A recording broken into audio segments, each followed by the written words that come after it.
over the best ways to sit while you're pregnant. And what's interesting is that the heaviest part of the baby is going to be their skull and spine. So wherever gravity is acting on you is going to encourage the baby to move that way. So by your position alone and how you're sitting and your posture, that can influence the baby's position in utero. So it's very important to maintain healthy and engaged posture while you're pregnant to, of course, help the baby's position. So we're going to show you a proper seated posture for pregnancy. And what that's going to look like is when you're sitting, it's best to sit on the edge of the chair or couch because that allows your belly to move forward.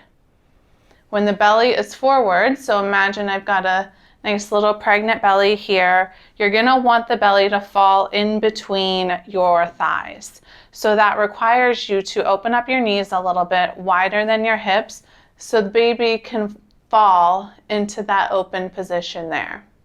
You're going to want to engage your low back and sit up straight.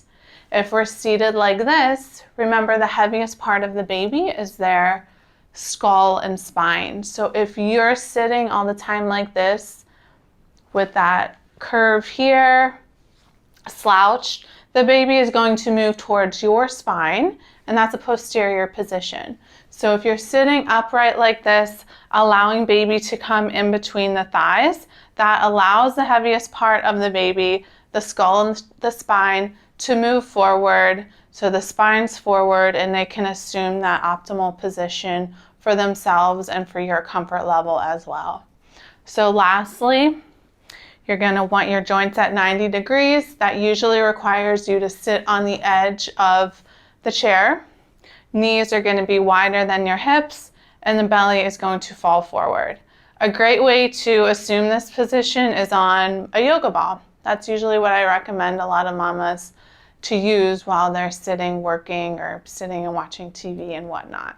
So enjoy.